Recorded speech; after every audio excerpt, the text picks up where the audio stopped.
Hello, can you hear me? Yeah, can you hear me? Testing. Testing, testing. Testing, thank you. We are sorry to start a little late. Razia, please. Here. There are steps, yes. Iftikhar.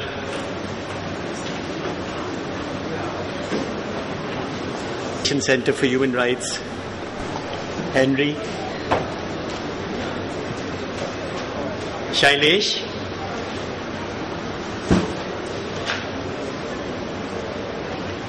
Anu.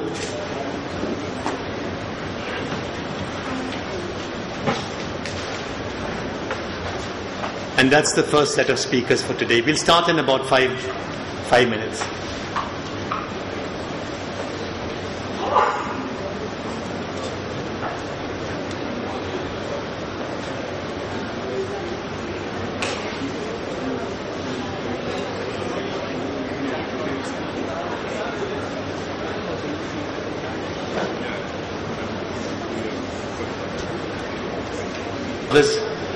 And I'm from the Human Rights Law Network, and I welcome all of you to this program.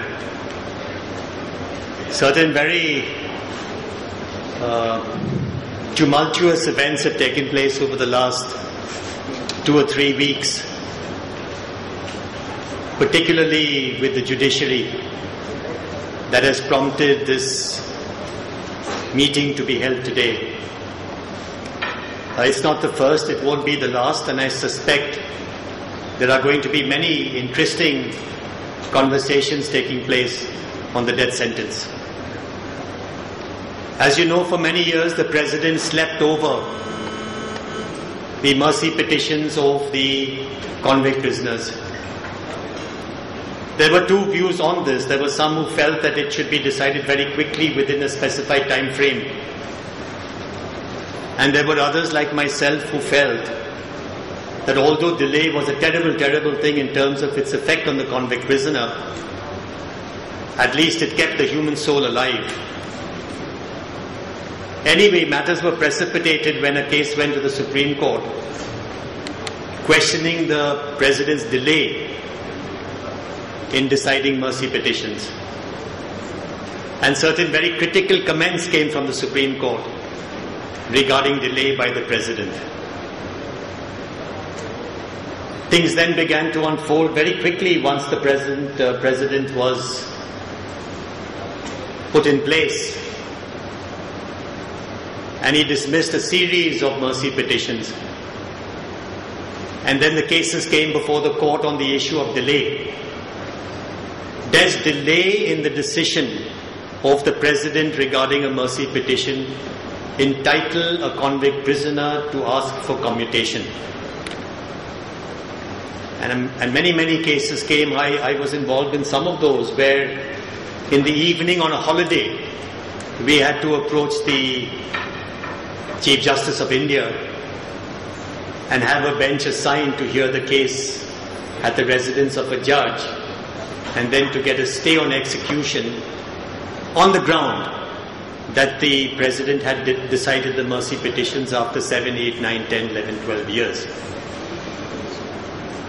You then know that Bhullar's case was rejected. Bhullar had spent more than a decade in jail after the Supreme Court had decided his case, so it was a delay of a long period of time.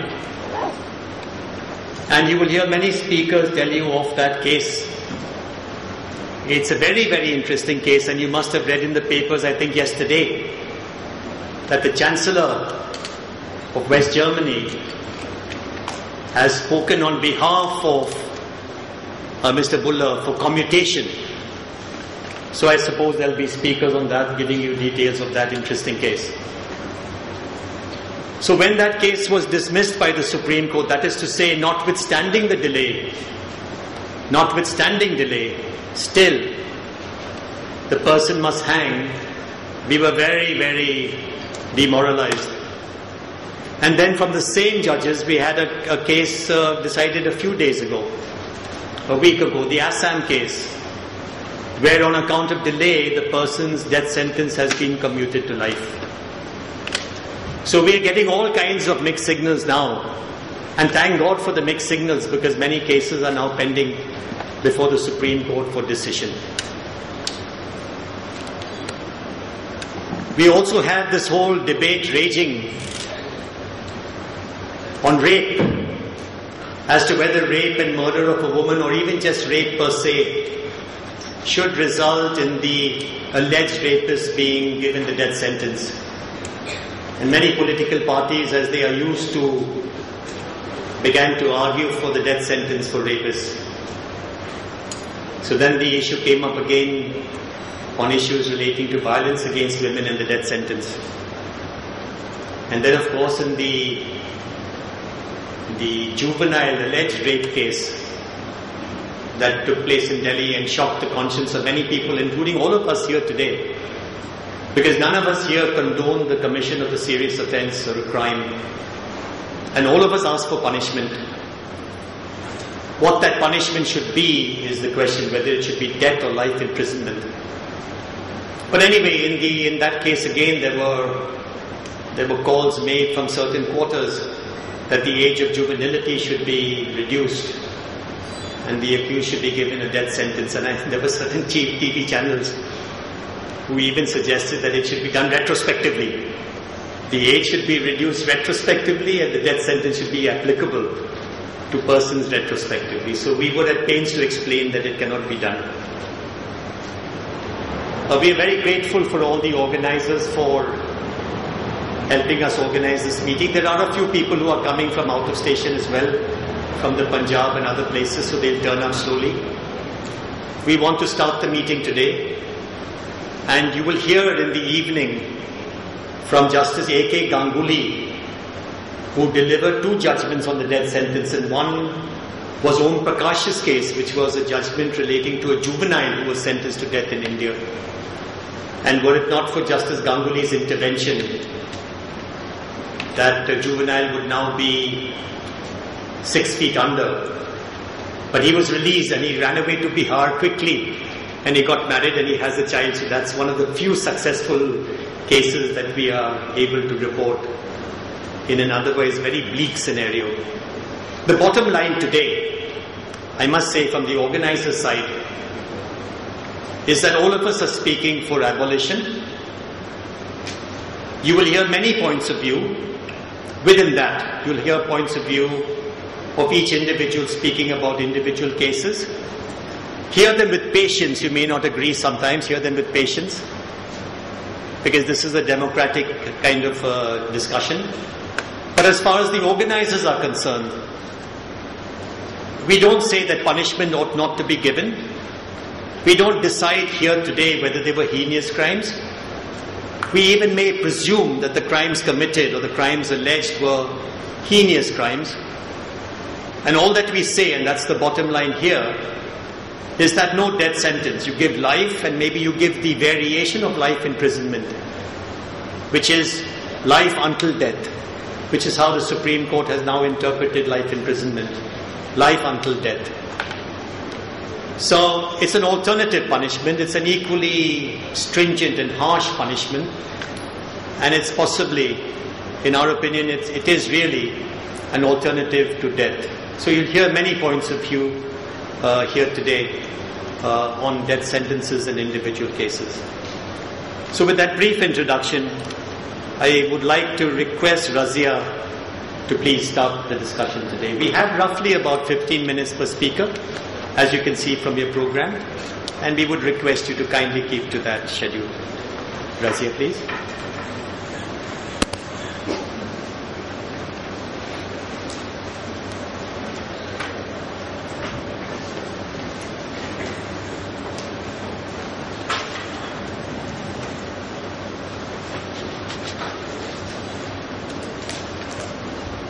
Thank you very much. There was nobody more surprised than myself when I was asked to come and speak here. But since coming into the hall, I've been thinking, is there something to say, something to share with you? And I think that the frame in which we should look at the death penalty for anyone is the frame in which public reaction is often seen, and that is in relation to the thing done, not in relation to the person who has done it so much as to the thing done. And I think recent cases that have hit the news in the national press in any case have been very much expressions of shock at what has been done, rather than looking at the circumstances and the identities and the characteristics of the people accused of having done them. At the same time that we've been looking at news in the national press about the Delhi cases, there have been other cases where children as young as 12 and 13 and 14 are offenders or alleged offenders who have attacked and in cases killed other children. That is different from the Nirbhaya case. So, from the point of the affected party, one can almost understand, one can understand the nature of the shock, the nature of the affront, the nature of anger that is expressed. From the point of view of the child who is alleged to be the offender, one ends up wondering what brought that child to that condition, what brought that child to that situation.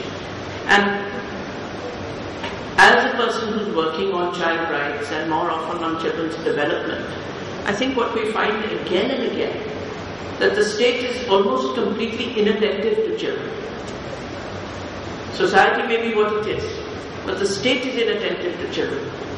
The state is inattentive in general in development and protection to the whole idea of anticipating problems. When something happens, very grave or serious or worrying, when something happens, there is some sort of a response. But before things happen, when there are atmospherics in society, the state has apparently in its own mind no role at all. And society does what it does. In countries to our west, we have honor killings. In honor killings, quite often in the Middle East, a child is sent to confess. And it is known that the child will be let off more lightly, because the child is after all a child. The actual offender may be someone else. In the Nirbhaya case, we are hearing that the other accused may be trying to make a case that they were not the ones who did anything, it was this dreadful child. We don't know what the truth is yet.